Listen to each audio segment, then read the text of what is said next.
ಇನ್ನು ಸಚಿವ ಜಮೀರ್ ಅಹಮದ್ ಆಪ್ತ ನವೀನ್ ಗೌಡಗೆ ಕೂಡ ಎಸ್ಐಟಿ ನೋಟಿಸ್ ಕೊಟ್ಟಿದೆ. ಅಧಿಕಾರಿಗಳು ನವೀನ್ ಗೌಡಗೆ ನೋಟಿಸ್ ಕೊಟ್ಟಿದ್ದಾರೆ. ಮೇ 4ರಂದು ವಿಚಾರಣೆಗೆ ಹಾಜರಾಗಬೇಕು ಅಂತ ಎಸ್ಐಟಿ ನೋಟಿಸ್ ಕೊಟ್ಟಿರೋದು. ಕರೆ ಮಾಡಿ ವಿಚಾರಣೆಗೆ ಹಾಜರಾಗಬೇಕು ಅಂತ ಬಿಕೆ ಸಿಂಗ್ ಸೂಚನೆ ಕೊಟ್ಟಿದ್ದಾರೆ.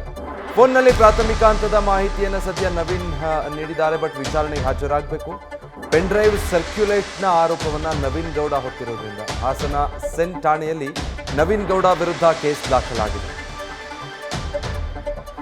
ಸಂದೇಶ್, ಈಗ ನವೀನ್ ಗೌಡ ಮೇಲೂ ಈ ಪ್ರಕರಣದಲ್ಲಿ ಆರೋಪ ಕೇಳಿ ಬರ್ತಾ ಇದೆ. ಪೆನ್ ಡ್ರೈವ್ಗಳನ್ನು ಹಾಸನದಾದ್ಯಂತ ಹರಿಬಿಟ್ಟಂತಹ ಆರೋಪ. ಈ ನಿಟ್ಟಿನಲ್ಲಿ ತನಿಖೆಗೆ ಯಾವ ರೀತಿ ಮುಂದಾಗ್ತಾ ಇದ್ದಾರೆ ಎಸ್ಐಟಿ ಅಧಿಕಾರಿಗಳು?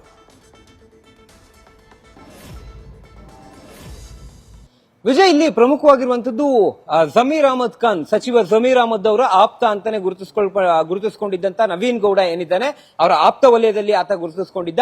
ಈ ನವೀನ್ ಗೌಡ ಯಾವಾಗ ಈ ವಿಡಿಯೋಗಳ ಅಥವಾ ಹಾಸನದಲ್ಲಿ ಈ ರೀತಿಯ ಅಶ್ಲೀಲ ವಿಡಿಯೋಗಳು ವೈರಲ್ ಆಗೋದಕ್ಕೂ ಮುನ್ನ ಈತ ಒಂದು ಫೇಸ್ಬುಕ್ ನಲ್ಲಿ ಒಂದು ಪೋಸ್ಟ್ ಅನ್ನ ಹಾಕ್ತಾನೆ. ಅಂದ್ರೆ ಅತಿ ಶೀಘ್ರದಲ್ಲೇ ಪ್ರಜ್ವಲ್ ರೇವಣ್ಣ ಅವರ ಅಶ್ಲೀಲ ವಿಡಿಯೋಗಳು, ರಾಸಲೀಲೆಗಳು ರಿಲೀಸ್ ಆಗ್ತವೆ ಅನ್ನೋ ರೀತಿಯಲ್ಲಿ ಒಂದು ಫೇಸ್ಬುಕ್ ಪೋಸ್ಟ್ ಅನ್ನ ಹಾಕ್ತಾನೆ. ಜೊತೆಗೆ ಒಬ್ಬ ಜೆಡಿಎಸ್ ಕಾರ್ಯಕರ್ತೆಯ ವಿಚಾರವಾಗೂ ಕೂಡ ಒಂದು ಪೋಸ್ಟ್ ಅನ್ನ ಹಾಕ್ತಾನೆ. ಅಂದ್ರೆ ಓವರ್ ಆಗಿ ಆ ಒಂದು ಸಾರಾಂಶ ಏನು, ಆ ಪೋಸ್ಟ್ ಗಳ ಸಾರಾಂಶ ಅಂದ್ರೆ ಪ್ರಜ್ವಲ್ ರೇವಣ್ಣ ಅವರಿಗೆ ಸಂಬಂಧಪಟ್ಟಂತ ವಿಡಿಯೋಗಳು ರಿಲೀಸ್ ಆಗುತ್ತೆ 8 ಗಂಟೆಗೆ ಅಂತೇಳಿ ಆ ಪೋಸ್ಟ್ ಅನ್ನ ಮಾಡಿರ್ತಾನೆ.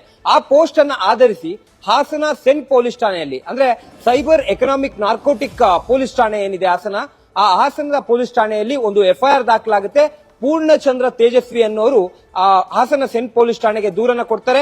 ನವೀನ್ ಗೌಡ ಅನ್ನೋರು ಈ ರೀತಿಯಲ್ಲಿ ಸಿಡಿ ಮತ್ತೆ ಪೆನ್ ಡ್ರೈವ್ ಗಳನ್ನ ಮಾಡಿ ವೈರಲ್ ಮಾಡೋದಕ್ಕೆ ಸೋಷಿಯಲ್ ಮೀಡಿಯಾ ಮುಖಾಂತರ ಆಗಿರ್ಬೋದು, ಜೊತೆಗೆ ಹ್ಯಾಂಡ್ ಟು ಹ್ಯಾಂಡ್ ಫಿಸಿಕಲಿ ಆಗಿರ್ಬೋದು ವೈರಲ್ ಮಾಡೋದಕ್ಕೆ ಈಗ ಮುಂದಾಗ್ತಾ ಇದ್ದಾರೆ.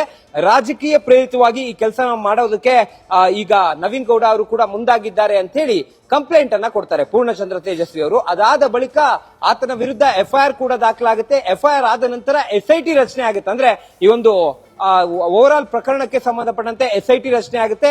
SIT ರಚನೆ ಆದ ಬಳಿಕ ಸಂತ್ರಸ್ತ ಮಹಿಳೆಯರ ಹೇಳಿಕೆಯನ್ನ ಕೂಡ ದಾಖಲು ಮಾಡಿಕೊಂಡಿದ್ದಾರೆ. ಜೊತೆಗೆ ಸುಮಾರು 10 ಜನ ಸಂತ್ರಸ್ತ ಮಹಿಳೆಯರು ಬಂದು ಹೇಳಿಕೆಯನ್ನ ಕೊಟ್ಟಿದ್ದಾರೆ. ಈಗ ನವೀನ್ ಗೌಡ ಅವರಿಗೆ ಖುದ್ದು ಬಿಕೆ ಸಿಂಗ್ ಅವರು ಕರೆ ಮಾಡಿ ಪ್ರಾಥಮಿಕ ಮಾಹಿತಿಯನ್ನ ಈಗಾಗಲೇ ಪಡ್ಕೊಂಡಿದ್ದಾರೆ. ಅಂದ್ರೆ ಈತ ಪ್ರಾಥಮಿಕ ಮಾಹಿತಿಯ ಸಂದರ್ಭದಲ್ಲಿ ನವೀನ್ ಗೌಡ, ನನಗೂ ಪೆನ್ ಡ್ರೈವ್ಗೂ ಯಾವುದೇ ರೀತಿಯ ಸಂಬಂಧ ಇಲ್ಲ, ನಾನು ಪ್ರಜ್ವಲ್ ಅವರ ಒಂದು ವಿಡಿಯೋಗಳನ್ನ ಯಾವುದೇ ಕಾರಣಕ್ಕೂ ಕೂಡ ವೈರಲ್ ಮಾಡಿಲ್ಲ ಅನ್ನೋ ಮಾಹಿತಿಯನ್ನ ಕೊಟ್ಟಿದ್ದಾರೆ. ಆದ್ರೂ ಕೂಡ ಬಿಕೆ ಸಿಂಗ್ ಅವರು ಖುದ್ದು ಆತನಿಗೆ ನೋಟಿಸ್ ಅನ್ನ ಸರ್ವ್ ಮಾಡಿ, ಅಂದ್ರೆ ವಾಟ್ಸ್ಆಪ್ ಮುಖಾಂತರ ನೋಟಿಸ್ ಸರ್ವ್ ಮಾಡಿ 4ನೇ ತಾರೀಕು ನೀನು ವಿಚಾರಣೆಗೆ ಹಾಜರಾಗಬೇಕು ಅಂತ ಸೂಚನೆಯನ್ನ ಕೊಟ್ಟಿದ್ದಾರೆ.